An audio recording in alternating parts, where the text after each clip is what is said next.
The real fundamental problem is that we as humans are weak. If we weren't weak, it wouldn't be a problem. So it's very easy for us. Weak in mind. Exactly. So it's easy for us to take a shortcut. It's easy for us to try to say, well, I don't really need to work that hard now because AI can help me remember things. And by making that shortcut, you shortcut the process in the brain that's important for building long-term memory. To some degree, AI can both be sort of a superpower. It can really supercharge the way you learn, but if you use it in an unfortunate way, or maybe an unsupervised. then it can really be like Kryptonite in some sense, so it makes you super weak instead.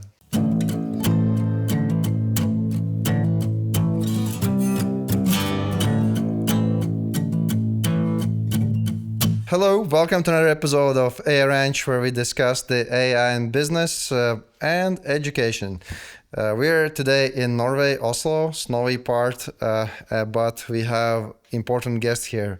Anders Malthe-Sørenssen, the University of Oslo professor of physics, also working in the fields of neuroscience and artificial intelligence. He is the founding member of the Center of Computing for Science and Education, and also led the expert commission for Norway's higher education, how to adapt and use AI in the educational process. And in this episode, we'll try to examine what understanding actually means in the age of AI, how AI can be used in the educational system, how AI is affecting leaders, policies, and does AI make students stupid, or is it actually the future of learning? Welcome. Thank you. It's a pleasure to be here. We'll start with this question. Does AI make us dumber, and why? It's a good question because to some degree AI can both be sort of a superpower. It can really supercharge the way you learn, but if you use it in an unfortunate way, or maybe an unsupervised. then it can really be like Kryptonite in some sense, so it makes you super weak instead. And it is related to the fundamental ways that we learn. A very important way that we learn is that typically you'll be exposed to something. Maybe you go to a lecture, or you listen to a podcast like this, or you see something on television, and then you sort of learn about a new concept. But in order to really remember it, you need to push it from the short-term memory, sort of the memory that you use, the working memory that you're using when you're sort of talking, when we are talking now, into the long-term memory. And to push it into the long-term memory, you need to recall it. You need to try very hard to remember the concept. And by that process, you push things into long-term memory. And when it's in a long-term memory, then you can use it. Then it sort of pops up when you think about new things, when you're creative, if you problem solve, whatever. The problem with that is that AI, it can sort of shortcut that process, because it's very tempting when you try very hard to remember something to say, what was that? I don't really remember. And then you just type it into chat instead. And by making that shortcut, you shortcut the process in the brain that's important for building long-term memory. So that's the fundamental problem. Are you familiar with, there's this study from Yale University with also some psychology. It was from 2000s, the illusion of knowledge. So it was even with search engines that they proved that people say that they know something if they can find it, but they actually don't know it. Yeah, it's even worse than that. I mean, you can also ask a student, do you know how a bicycle works? And most of them will say, of course, I know perfectly well how a bicycle works. But if you try to draw it, you understand that they don't actually understand how the various components of a Just bicycle. Draw it, not because build you have it. this idea that you understand it, but you don't actually understand it in the detail. And this is what is often very a problem in learning, because you sort of you hear something and you think, oh yeah, I understand that, and then again you don't really spend the effort that's needed to actually go into depth and learn something. And that's the problem. It's the real fundamental problem is that we as humans are weak. If we weren't weak, it wouldn't be a problem. So it's very easy for us. Weak in mind. Exactly. So it's easy for us to take a shortcut. It's easy for us to try to say, well, I don't really need to work that hard now because AI can help me remember things. But we can't really get around this fundamental aspect of our cognition, which is that we actually need to strive hard in order to remember things. recall it. Suffer. Suffer, yes, indeed. There's even data on this. There is a quite cool article in sort of popular psychology journal, or also a psychology journal, relating what you call mental effort to distress, essentially. So the harder mental effort, the more mental pain in some sense you feel, which is obvious. I mean, it's... And what was the results? Yeah, the results are essentially that it's linear. So the more mental effort, the more mental pain in some sense you feel. And we know this, that it is hard to try to concentrate to do something. But now we've gotten a tool which in some sense can be a super force. It really can help us to learn, but it can also shortcut learning. Because it allows a lot of interesting things as well. I mean, as a physics teacher, I can now, instead of just giving my students a textbook, I can give them like a set of learning materials that are textbooks, some texts, some questions, presentations, and then the student can adapt it to their particular needs. So if they're interested in sailing, they can get Introduction to Fluid Mechanics with examples from sailing, for example. So it allows this type of adaptability and personalization. And you can also we know that getting feedback on your work is very important. So as a student, typically you hand in your work, and then 2 weeks later you get a response from your teacher. That feedback loop is too short, or too long. It's too long, but we need it to be shorter.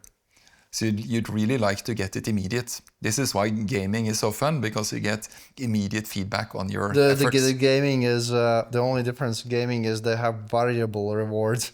That's true also, but you get immediate reward. So you see it immediately whether you succeed or not. You know, like you can make, actually there were these experiments where you can make games where all rewards are totally deterministic and the game is not fun anymore.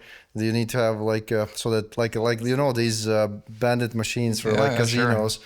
So, but returning to your example of drawing the bicycle, that's funny. It would be interesting to your physics students to draw the bicycle, right? And they cannot draw some details.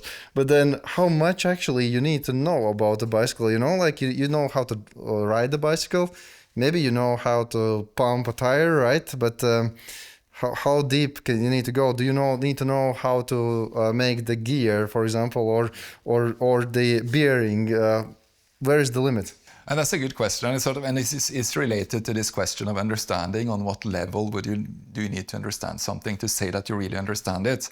You understand how a bicycle works? Do you really know the molecular level? Exactly, and we always cut it short at some level. We always say understanding is up to this level, and I think this is part of what's now changing with AI, is that we may also need to rephrase or develop understanding of what understanding is, because previously, typically as a physicist, I like to say understand something. What does that mean? It means that I typically can write down an equation.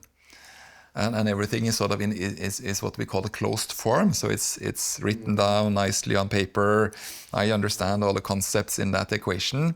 And then I can say to myself that I understand it. So in physics, we often do that by going to a lower level. You say that I understand why a fluid behaves like a fluid, because I can understand how individual atoms behave. And then when many atoms are together, I can sort of derive the fluid behavior. But that always depends on us being able to make that transition. Now with AI, we can have models where we don't really understand all the details of that transition, but we can still make the transition. I can say I'm able to predict how this fluid behaves based on individual atoms, the motion of individual atoms. But I don't have an equation. I can't really write down an equation, but I can put it into my AI system and it can perfectly well predict whatever happens in the fluid. The question is, do we then really understand what it means? Do we have an understanding of this system, even if you just have a prediction? Yeah, it even goes beyond just. But we need to return back to the educational part. But in general, I have student also in KTH. They did the master. He did the masters with fluid dynamics. And they do they do simulate now these vector fields and everything without Navier-Stokes, without any of the classical equations, and it actually sometimes even performs better than these closed forms, whatever. So and then it is based on experimental data, on real data, maybe, and you cannot explain every single instance of these models, but they do work, and it's good enough to solve the problems. And now bring back this to the poor student who could actually also argue that, okay, I don't need to understand how to build bicycle from atoms, but I understand enough to solve my problem. Exactly. And this is what my kids and my students ask the same the same question. Why do I need to know this? Why do I need to understand this when I sort of can just use the machine for that? I just want to think these sort of really high meta level thoughts. I want to sort of make the big connections between different things. I don't have to bother about learning all the details. Unfortunately, I think it's very difficult to be able to get to that meta level without understanding the work on the details. It's a bit like mathematics. We know that learning mathematics is important in order to be able to think abstractly later. There are quite good studies demonstrating that learning mathematics while you're 15, from 15 to 25 is important for your ability later to think abstractly.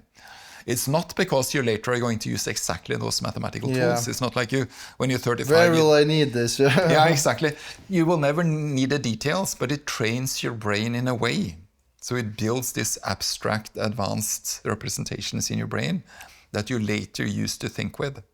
And I think in education we need to say this out aloud, that the point of education, for instance, in mathematics is not that when you're 40 you're going to need some equilateral triangle or something like that. No, you're never going to need those details, but there are aspects of training your brain. When you train your brain using mathematics, that's very useful for the way you think later. So you build up in good concepts that you use later. And this is sort of the tricky part, is that what happens if we start to remove these fundamental building blocks in our education system? We don't really know. I think, for instance, in mathematics, I'm quite sure that we could probably remove 50% of the contents of a typical school mathematics curriculum. We just don't know which 50%. Or maybe we should do this if your premise is right, that it helps to develop the brain, even though it is not necessary in long term. It is necessary in long term in different ways. It's not necessary exactly that equation, that method, but it's necessary for your brain development, right? That's at least what we think. And there, in my own thinking, I actually learned quite a lot from the way we train artificial intelligence systems, because there is a training method that's called curriculum learning. Yeah. And curriculum learning is essentially based on the idea that you start with sort of simple drills, and then you build up more advanced concepts. So you start by training your system in sort of, if you want to train a sort of human movement, you break up the way humans can move into sort of separate types of motion, and then you can put that together later and make a dance or make something else. Yeah, and I actually published one research where we showed that by the way, curriculum learning in machine learning, as you know, it's not that wide common, but it does work. Like if you actually put you have some way to estimate this is a difficult sample, this is an easy sample, and if you run all of them at once, the results are suboptimal. Basically, if you run them one by one, you get to the higher level of accuracy, and you could do the same. Like, okay, we don't need to know everything step by step. We just use this tool, but then you cannot reach maybe this highest level you could reach. And my thinking around that, and I'm not sure that's correct, but my intuition around it is that when you do this type of curriculum learning, like a sequence, like a training sequence, you build up some type of representations, internal representations in your AI model that you later can use more efficiently. So it's like some type of transfer learning, or and then it's just intuition. I think there are similar things happening also in our own brains when we are learning, that we are building up these types of representations. They are becoming gradually more advanced, and unfortunately we don't really know exactly how that goes on. I'd like to know that now. But then practically, so you have students, I have students, the higher education as so the homeworks seems to be broken with all this ChatGPT, with all LLMs, and especially if the students are smart and they buy a license of 200 a month or something, then the homework has no chance. But where it goes, what can replace it, or should we just ditch all the homeworks? At which level, like starting from grad school, where and how? So this is a tricky question in some sense. I mean, you have two aspects of it. You have the aspect of homework, which you ask your students to do. Some institutions grade the homework, and some institutions basically just say that this is what you need to do, but we grade mostly based on an exam. Like the Norwegian system is typically that we grade mostly based on the exam, but homeworks are work requirements. So you need to do some of the homework in order to be qualified to do the exam, but they don't actually count towards the final grade. It's the same problem with sort of the exams. There are many domains where home exams are sort of the dominating exam method. Much of the humanities, for instance, often it's essays, right? And to some degree now, I think the challenge is that it's very difficult when you just see the product, just see what's being handed in, whether that has been produced by a human or by a machine. And how much by machine? Exactly, and I also think that some of the systems for detecting whether things are done by AI, they are not really reliable. Yeah, from our studies, which we saw in Baltics, was that basically if the students are not putting any effort, they use like the free versions, whatever. Like there are some patterns that these systems detect, but as soon as you input a little bit of effort, which doesn't require much, immediately the plagiarism systems do not work. Basically, almost nothing to detect it technically. There's basically two problems. Is that problem that you have some students that use it that we cannot detect. That's of course unfortunate, and other students will react if that happens. But the really serious problem is if somebody is not using AI and it gets detected as being AI. That is even worse. Yeah, because if you then you might be caught cheating without cheating, and it also turns out, at least with the current systems, there are some inherent biases in the system. So there is a bias towards people who are not native speakers. Yeah. There is a bias towards minorities, and it seems to be a bias towards people with neurodivergent backgrounds, essentially, which is serious because, and now it varies from country to country. In Norway, for instance, if you're caught cheating, you can be excluded from all higher educations in 2 years, in a 2-year time period. So it's really serious. Well, it's good that there is something scary there, because just to think twice without. Absolutely, yeah. So and it's serious because we need to ascertain the integrity of the education, the integrity of the grades. So, but in the expert committee, we have sort of our first report addressed, for instance, assessment and exams. And then we basically made the argument along the lines that we are now, that first, it's very difficult to figure out whether it's a machine or whether it's a student, meaning that it's difficult to know based on the exam whether the students have really reached the learning outcomes that we would like the students to reach. And it's very difficult, if not impossible, to detect whether it's written by AI. Yeah. So then our conclusion is essentially then that, well, and there's also been some ideas of whether you can sort of do some type of, basically placing a camera in your living room while you're doing the exams. I do have something similar, but I'm not advertising that this is the best way, but it works for me. So I do teach deep learning, machine learning, and so on. And I do have, let's say, papers with equations, and I need them to be able to interpret them, apply them, use them with programming. And what I do, I require them to screen record how they do the code. They can use ChatGPT, whatever tools, but on my end, I have a tool that detects if they use copy-paste to do this. If they just copy-paste generated code, then immediately you get discounted. So that's my method, but probably there should be better. And I think there is a lot of room for innovation here, for finding good ways to ascertain that the student is a human actually doing the work. But unless we really can trust those tools, so I think, for instance, for homework, I think those tools would be perfectly fine. For a really important exam that sets a grade, that's really important for the student. It's a bit more tricky to know whether those tools are good enough. So what we said, sort of our first preliminary report now said that we cannot really trust this type of home exams. So we are saying to all institutions in Norway, you should reduce the amount of home exams that you have. And if you have a home exam, it should be supplied. There should be some additional type of assessment that addresses the same type of learning outcome. So if you're doing an exam on your machine learning course and you're handing in your home, essentially your home exam, that's okay. But you can have an oral test afterwards, maybe, where the student could explain. Or you can make them have a video recording where they explain. Or in some sense, you need to be able to control. Proof of work, basically. Exactly, proof of work. Like Bitcoin, proof of work.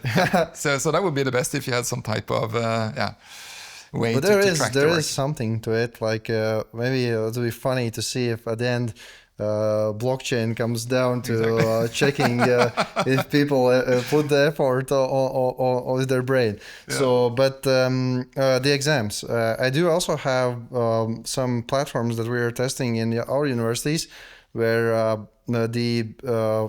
it turns the scale on the other side. So basically, as you say, and we know that students could do very little input and fulfill the previous requirements. But then now, let's see if, for example, if the transcript from previous lecture goes into the machine, it generates the test from that transcript, exactly everything that the lecturer said.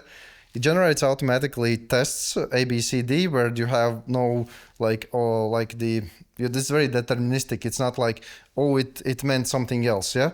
So and then you push this test to the students in the next lecture about the previous. They need to pay a lot of attention, invest a lot of work, and the lecturer have very little work but high, the reward. So what is stance on the testing there?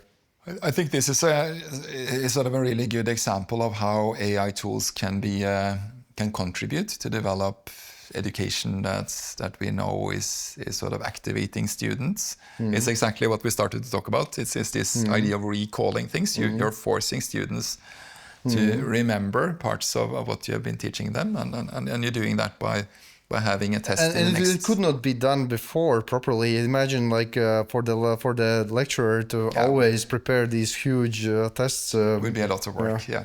So I think there's a lot of really good opportunities that are arising with AI. And I think there are also a lot of good opportunities when it comes to for instance, grading. So also as part of this expert committee, we are recommending that we should start experimenting with doing AI-based exams. Because when I give an exam in physics, for instance, I give one written exam to 300 students, and they have 4 hours to solve that in a controlled environment. It's very difficult to give an exam that fits all the students. Sometimes I have to have some questions that addresses the students that I know are almost going to fail, so that they have some opportunity to demonstrate their competence. And I need to give some really difficult questions so that the really good students can demonstrate that they are excellent. I can sort of discern between excellent and very good. So when I design the whole set of the whole exam set, it's quite difficult actually to design that in a good way. But if I had an adaptive exam, like an AI-based exam, that sort of, as the students were answering questions, it was sort of changing the difficulty. It was ensuring that all of the curriculum was tested. I could test probably both the curriculum better, so it would be more valid in that sense. And it could probably also provide students with opportunity to demonstrate their knowledge better. Yeah, I have seen there's the platform in America. I think it's Gradescope, where they have even written exams, so that you scan let's say some kind of equations, how the student makes the proof or results, and then it groups together all of the results, and then the grader lecturer. So it gives one grade immediately to, let's say, 200 students at once. It speeds up the work in that way. But what you're explaining, it's even next level, where it's adaptive and maybe it's online, but in controlled environment. But then what is your stance on open-ended questions, and how far can you push it? I think it's going to come quite far quite soon. I think currently, if you just use the current models, there would probably be okay, like in physics that I teach, in most of first-year physics. But what we see, for instance, since I've seen examples in law, when people are teaching law, they often make like a rubric or a set of, like, they describe how a really good written exam answer should be. And then they always compare with sort of this type of rubric. The problem is that the excellent students, they sometimes answer something that's outside of what... Because they're really brilliant, so they figure out some other way to argue that you haven't really thought about. So we are still in this transition period, I think, where currently a human needs to be in the loop. And then in addition, in Europe... Except if this is like ABCD test where it's very deterministic. Then it's fine. So I think for multiple choice, I think then it's fine. But then it's basically you, as a teacher, you've sort of put your human intuition into the way you formulated the questions. No, with the questions and everything is generated. But the thing is, like in our method, what we do is just like that there is one human in the loop, but this is like very efficient. After you generate, let's say, 200 questions, you scroll over them and you immediately see some that you don't like, you drop them out, and that's it. Everything is ready to go. And I think this is sort of a good way of doing AI automation. The tricky part now is in Europe, there will be a new... this is a tricky part. This is not only tricky part, this is a painful part. Like they put the educational AI tools in the high risks category. Assessment tools. So it's only assessment tools, but tools that are setting grades, for instance, are considered high risk. And even though it would be interesting to hear you, like in Baltics, we yet don't have this, but it's coming, like that you would have this certification of these systems. How far have you got in Norway with this? No, we haven't gone very far. We are sort of just realizing that we need to do it because, exactly like you say, assessment systems they are considered high risk, and high risk means that there needs to be some type of assessment. In Norway, currently there is no... We are currently having a discussion about how those assessments should be made. So there have been some researchers who have been proposing that we should have some type of AI certification center that could certify different types of AI systems. We could have some AI benchmark systems, or that's going to make difficult job for them to, medical systems, traffic systems. It's an enormous job. It is an enormous job, and I'm deeply worried that we are basically limiting ourselves too much. Because if we don't, if this sort of limits innovation too much in Europe, we are essentially going to be overrun later by the US and China, where they have much more freedom in how it's even not later. They're not sitting around. They're doing now. They're testing out all of these things now, and I think this is something that worries me, and it's something that we need to think about. I mean, there are good reasons for why we have these rules, because we would like to at least to protect the students in some way. But there needs to be some type of counterweight, because now we are protecting students today, but we might actually make it more challenging for the students later if they are suddenly exposed to systems that are developed. It's an interesting line of thought. Like European regulation basically could produce a situation where we cannot adapt properly the educational system to this age of AI, because we cannot deploy good systems to counter the current situation, and then we go by the old ways, and as you say, it hurts the students and the whole society in long run, because the old ways are not working in AI age, right? I think at least we need to be able to consider both outcomes. Currently, my feeling is that we are considering the risks too much and not considering, let's say, the innovation part of it. Different risks. We're not considering risks. What happens if you make it too difficult to deploy? Yeah, I agree, and I think that's something that we need to consider at least. And I'm worried about it. I'm worried that we are not innovating enough when it comes to EdTech. And by the way, we could. Well, I mean, like you're doing good job. Well, in Baltics, people are doing good job. Everywhere, like it is not that we don't know how to do this. And nobody knows exactly how, but everybody is doing something already. But as you say, like if there is like, let's say VC money or some government money, and then on the other side you have like regulations where if you put their money, maybe it will all be lost because it will be prohibited. So nobody wants to do this. Yeah. So EdTech is a difficult area currently because of regulation. That's one thing, but also because it's a bit unclear how this is going to develop now going forward. I mean, there might be different rules in different countries in Europe. We might end up with there might be a lot of different choices made by different, let's say, local governments. So it's difficult to know what the market is if you have some type of and that's project. why you don't invest in something that there's high uncertainty sometimes. Exactly. So, but now coming back to where we are, at least some parts we can do immediately, like before deploying even new systems, like what is the responsible AI use for students? Like, you know, like when I publish something on Elsevier or somewhere, there you have like acknowledge that you use the AI, how you use the AI, and so on. What is the guidelines for University of Oslo? So that's a good question, and this is something that our students always ask, and this actually across all of Norway, the students have been asking for very clear guidelines as to what is responsible use of AI.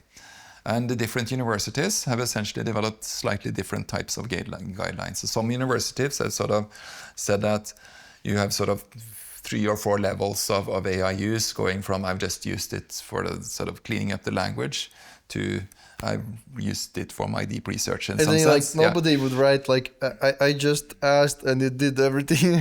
The tricky part is again that it's difficult for us to know to how can we check whether the students are telling the truth. Yeah, telling the truth. I think we need to teach our students responsible use, but first we actually need to agree on what is the responsible use.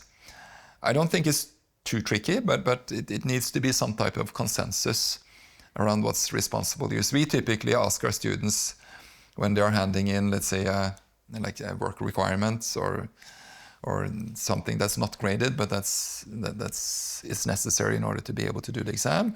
They are typically asked either to provide the full prompts, or at least to describe how they use the AI. Sometimes we just ask them to reflect on how they've been using AI. But again, it's difficult to detect. Yeah, so how sure. they really know it. I mean, if there is a completely hallucinated reference, and that sort of seems a bit ridiculous, but if you look at ICLR, one of the largest machine learning conferences, I think 1 in 20 papers had completely hallucinated but that tells references. Something about the peer review. Yeah, exactly. That is crazy. It's tricky, and when it's difficult for us to do it with peer review, it's also going to be difficult for us to do it when we're in one of the best journals in the world. So I mean, like this review process also, and the production process is affected. Basically, I think like the quality for review must go up as the quality for the input. Yeah, and even in ICLR, this ICLR. Nature recently had an article where it was claimed that 21% of all the reviews were done by AI. Yeah, I could imagine. But it is almost as like you say, you should. I like the idea of at least giving prompts or something of a proof, not just like giving description. But so basically, but if somebody just would say, I didn't use any AI, that is also not a good sign, because basically, sure, anyone who tried to do like systematic literature review or some paper, right, like 5 years ago, and nowadays, like if you actually use the tools, right, like the quality is so much better. So, and I think an important learning outcome for a student is to be able to use AI responsibly within their domain. And they should use it. Absolutely. Because like without using, you also disadvantage your result. But using it in the wrong way also. So in some courses, sometimes it depends a bit on how you design the whole educational ladder in some sense. That it might be some introductory courses where you say, now here is very important for you to actually learn all the basics. It needs to go in your head. But as you progress towards the end of your education, well, we expect you to be able to work like you would do in a research environment. And in a research environment, if you do machine learning or if you do physics or geoscience, bioscience, whatever, you do use these tools, but you use it in a responsible way. And by the way, it's almost not optional anymore, because like if you would not use it, you spend like 3-4 times more time on this, or the quality is low. So. Yeah. So you need to learn to use it, and then you need to learn to describe how you used it also responsibly. But again, I think it's important to gradually introduce the students to it. So it might be some courses or some parts of the education. And this changes from domain to domain also. So it might be different in philosophy or in mathematics or in computer science, how you're using it. But also in computer science, I mean, even if you can use these tools for programming, there are some basic fundamental ways of thinking that's still important. So this idea of how do you take a complex problem, break it down into smaller problems, solve each problem, put it together into some type of synergy, use that. This way of problem solving is still important. And then we go back to the question we had initially. How do you learn that? Can you learn this type of problem solving techniques without doing the details? And that's where I'm uncertain. I think probably at some point you need to do the details, but then you need to progress. Yeah. I've always sort of taught my students, well, you had to write everything from scratch. But that's not really true. And then maybe 40 years ago, you might have to write everything in machine code, but you don't write anything in machine code anymore. You could, but you don't. But so you move upwards in some type of abstract layer. And we are still in that way, sort of now gradually moving upward in some type of abstraction. The challenge is that there are some elements that you need. You probably don't need to know details of machine code in order to be able to program, but there are some details of how a computer works that you still need to know in order to program efficiently. At least understand pointers, memory, Exactly. So there are some concepts that you need to have still that's important for the way you're going to design programs. And I think this is the discussion we need to have in higher education now. It's essentially what are these essential elements that we need to still keep learning, and how do you learn them efficiently?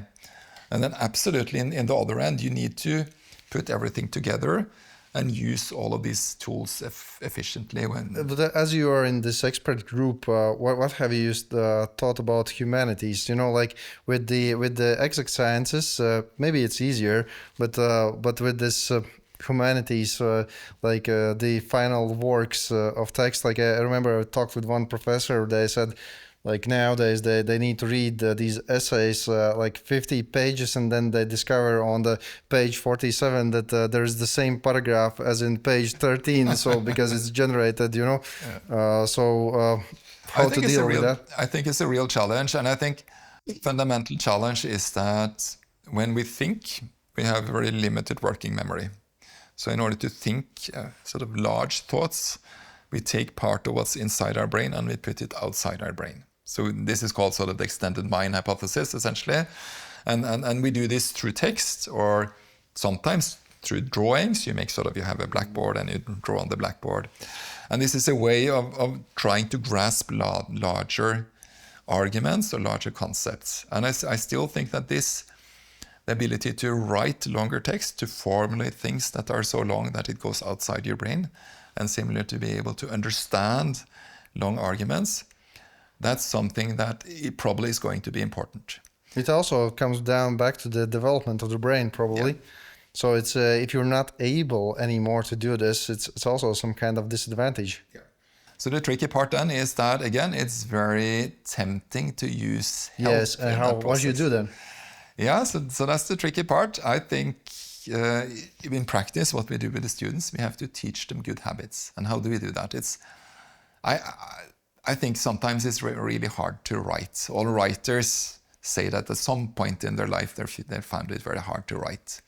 But they still write. And that's why at the University of Oslo, I know on many other places. Writer's block, I think. Yeah, basically, yeah. Writer's block. That's why, for instance, I think across many universities across the world, we do what you call shut up and write.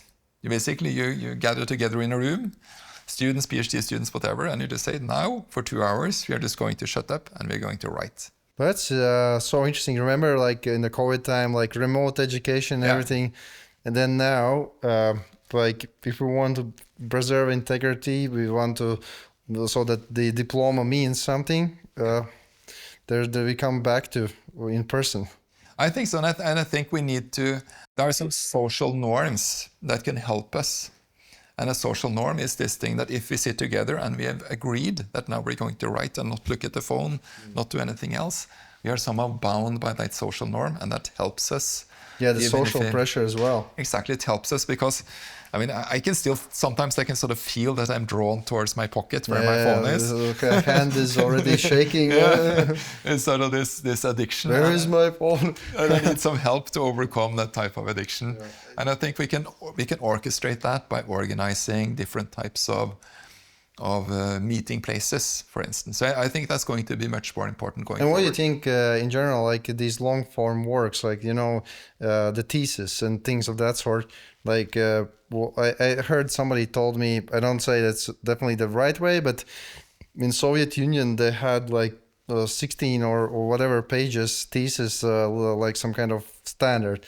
And maybe nowadays this is easier to evaluate results, methods, and so on if you have some kind of lower page limit where you cannot hide in just generated text, or maybe we just ditch it at all and have like exams like they have in law, right? What do you think? I think it's going to be a combination. I still think that we will need to learn to write longer texts, because it's an important way not only to communicate but also to shape our own thoughts. So I think that's going to remain, but I think it's probably going to be paired with some type of discussion. So if you hand in your master thesis and you spent a year working on the thesis, you really deserve a discussion, don't you? So you really deserve to meet somebody who discusses it properly. Should be able to pretty much answer. And you should be able to answer everything, and that's both a good test and it's showing respect towards the student who has spent all of this time. And should have spent all of this time, at least, on that thesis. And also, I think, like this, as you said, you have the strict laws about cheating, right? I mean, like the professors, lecturers should enforce a little bit higher this, because like it's so easy to, you know, do things unsupervised manner. And it's very tempting, right? So, and if you catch somebody who cannot answer basic questions about claiming in your work, right? You should be able to disqualify them immediately, not to, you know, give a second chance and so on. No, so I think we are still going to have extended texts. I think it's important for the way that we shape our own thoughts, but we need to think differently around how we are evaluating it. You cannot just submit it by post and have it evaluated. You need to talk to the person who has written the text. So I think that's going to stand. It might change a bit. I mean, even the PhD, I mean, it's basically just a text. Typically, a PhD in the natural sciences in Norway would consist of 3 papers. Then you have the peer review for the papers at least. But I would still now think that I think we're going towards a situation where the oral part of it is becoming more important. And I mean, if you're talking about the part of peer-reviewed papers, that's easier. But like if you have like something that is all responsibility on just the academic staff, that's difficult. Let's talk a little bit the process itself. So we stuck for a while on the grading.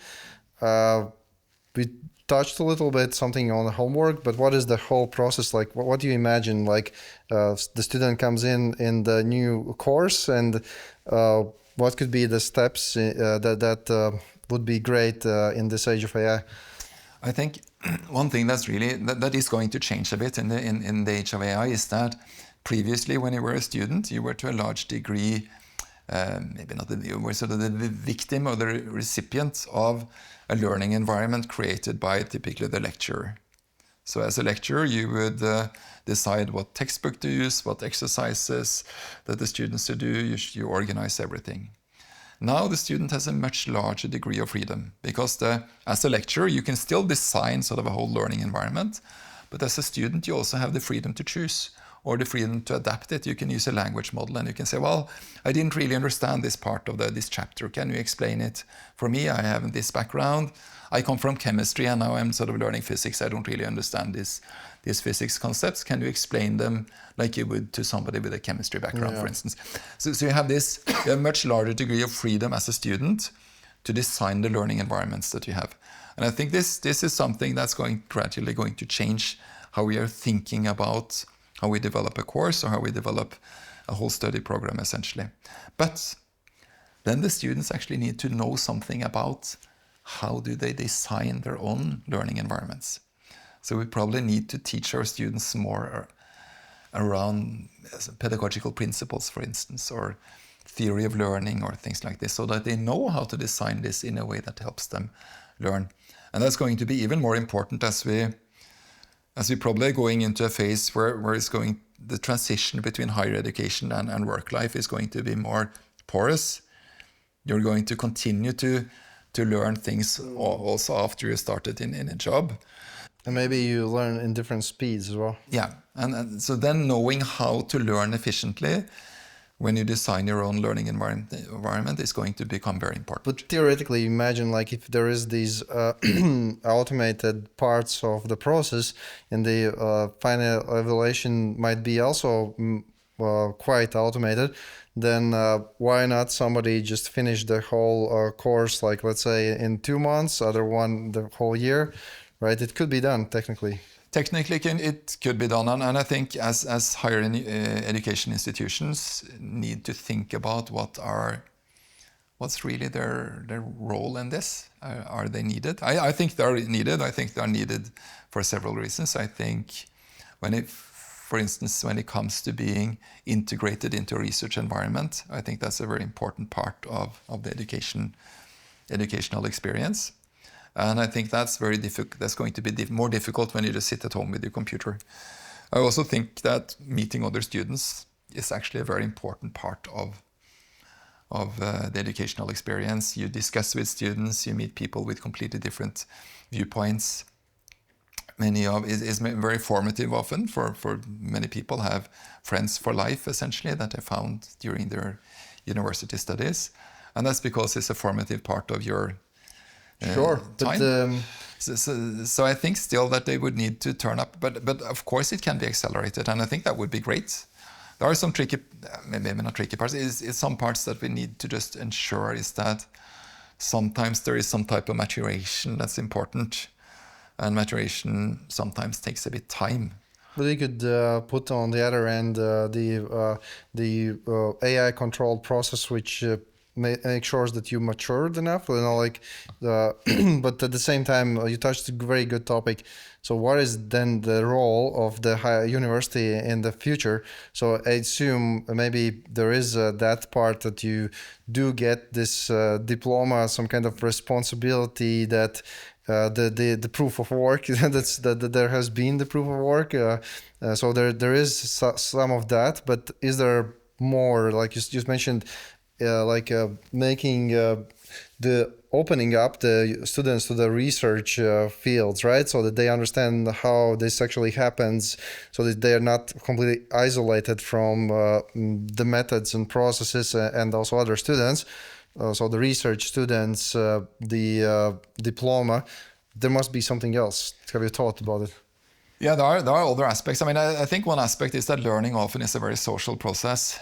So there are things that we can organize at university that it's more difficult to organize outside the university. But this might change over time also as we get more used to online learning, for instance. But I still hope at least that there is a place where that there is a need, that students feel a need to meet other students, come together and learn together. But I think that over time, more of the education is going to look more similar in some sense. That I mean, it's already quite similar. If you do physics, for instance, physics education is quite similar all across the world. They use basically the same textbooks all across the world, so it's rather similar. What's different is often the different specialities of the universities. So if you go to a university that's close to a particular industry cluster, for instance, if there is an industry cluster that's specializing on life science, you might get a different type of physics education if you go there. It might be more biophysics oriented.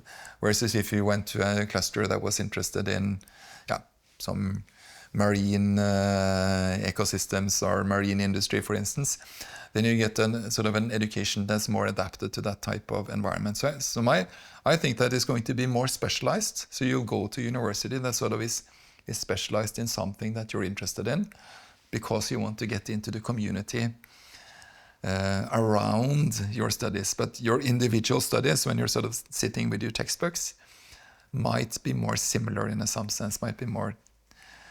Okay, so if you look practically, what should be changed first?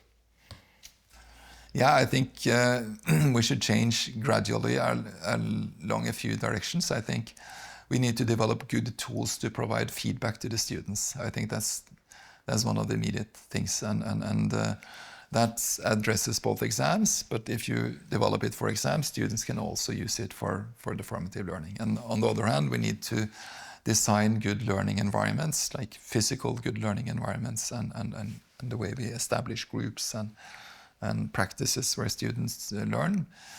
We are already doing this. I mean, there's been development in pedagogy over the past 20, 30 years towards much more active learning environments, where instead of just sitting and listening to a lecture, you learn by doing, and you do things in groups, and you discuss with your students, your co-students. So there is a gradual development in this direction, but I think the first and easy things we should do are related to assessment, so that students can get rapid feedback, and we should rethink the way we are developing textbooks. I've written textbooks myself. I find it very interesting to write textbooks, because it's a way to you carry a voice and and then I also considering writing one textbook with colleagues around the globe. Maybe we can join you as well. But in the field of AI, like it's like you need a new edition every year, basically. Yeah. So that's the challenge if you're in a field that's rapidly developing. So I wrote a textbook in Newtonian mechanics that was basically developed 250 years ago, and it hasn't really changed that much. It's changed a bit how you use the computer to solve problems. So there have been some changes, but I think we need to rethink how we think about learning material, and probably just think that I don't need to write a detailed textbook. Yeah, it's like funny. If you make a course anywhere in the world, you need to have mandatory literature. Yeah. Physical books. Yes. Yeah. There is another tricky part related to physical books, and that is the way your memory is organized. And typically our memory is organized around space. If you talk to somebody, there is like a world championship in remembering things. So how many cards can you remember after each other, and some things like that. And when the techniques used by those who are sort of masters of memory is often to place things out in different positions in space. So they have a room, like this room we're sitting in here, and then they're sort of putting things in different positions in that room. The cards. So the spatial part, the spatial position is often an important part of your memory. So that's why a textbook often is quite useful, because at least when I was learning things, I learned things from textbooks.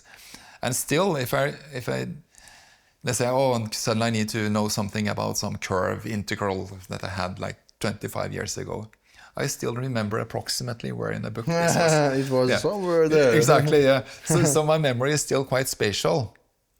It's associated with where it is in this book. And that's actually useful, because that really, it makes it easier for me to access my memory. And this is something we might lose if everything is completely floating. If it's just like if you read a book and you change the font size, then you change all the pages, and you can no longer really remember. Or is it like, like TikTok, just something floats around and then it disappears forever, exactly. And then you think you know it, but you don't. Yeah. But then also like redesigning the whole environment where you remember there was time that they had like classes with computers and so on, controlled environment. Now maybe we're coming back. I don't know. We'll see. Yeah, at least I really hope that meeting other students and coming together, learning from other students, then that will be an experience that most students will have also in the future. I think if everybody just sits at home, don't really have that sort of physical experience of meeting and discussing with other students, learning from other crazy ideas. I think that is all the things that are outside the curriculum, and I think it would be a great loss if we lost that part of higher education. Yeah, so the you mentioned already this specialization where the other in the interdisciplinary areas come into play.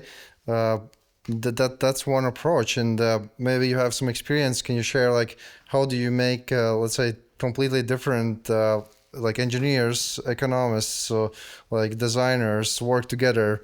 Is there already some methods we can look at? Yeah. This is a quite rich field. I'm actually heading a center on interdisciplinary education where we work on developing methods for how do you develop what we call interdisciplinary competence, we call it, which is sort of this competence of being able to address a problem using different mindsets, setting them together in some ways that so the sum becomes larger than the individual components. And this is a quite rich field. It's quite a lot of techniques developed on how to do it. The most important part is probably developed some type of humility. Humility, that you really, because often... You need somebody else, you're not the exactly, center that also other people's perspectives are useful, and often because I, as a physicist, I mean, we often... physics PhD. You're going to say, well, I can handle everything. It's like Sheldon in Big Bang Theory. I mean, I'm a physicist. I can handle anything, and then turns out that you can't actually handle anything because there's a lot of things that you don't know.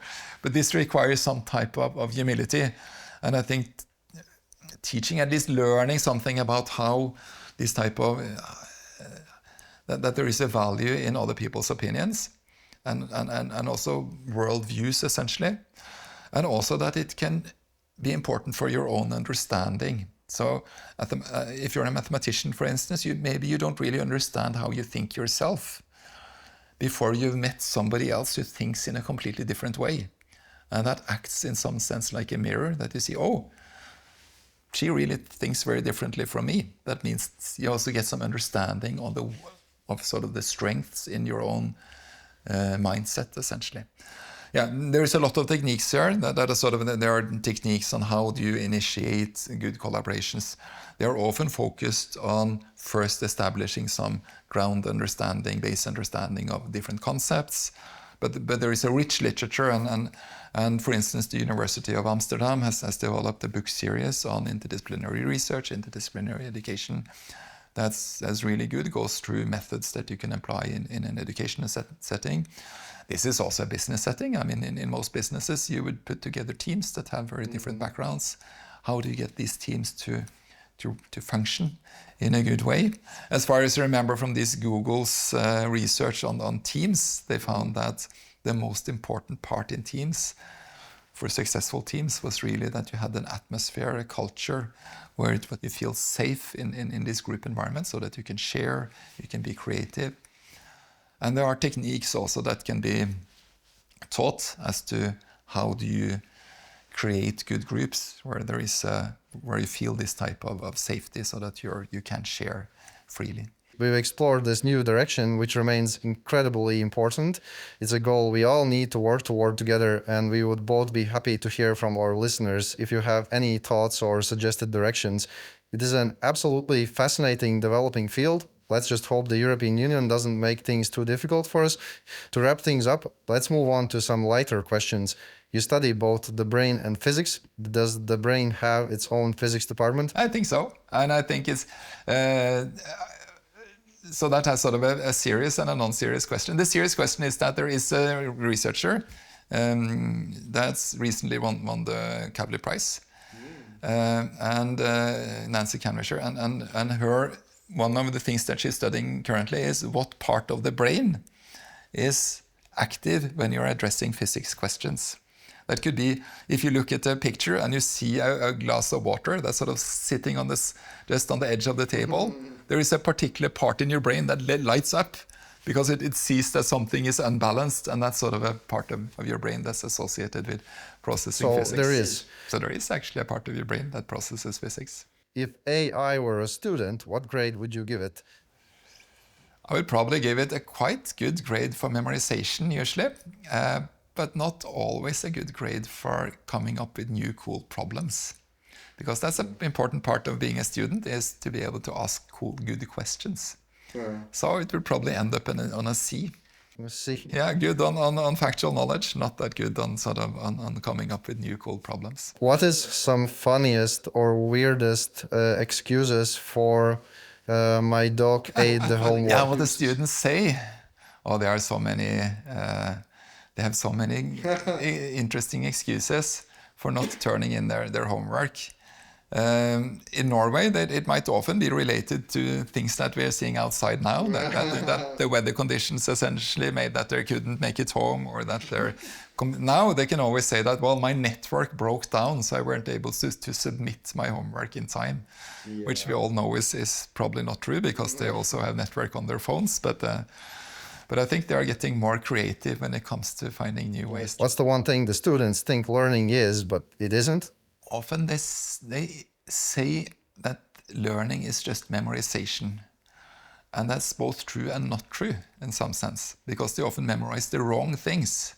Like in physics, they often try to memorize formulas, but they should really memorize concepts in some sense. But what's some unpopular opinion about education that you still hold and defend? Unpopular. I think I'm unpopular in some sense is that I don't really think lectures work very well, and I often say this out aloud, and quite a lot of people get offended.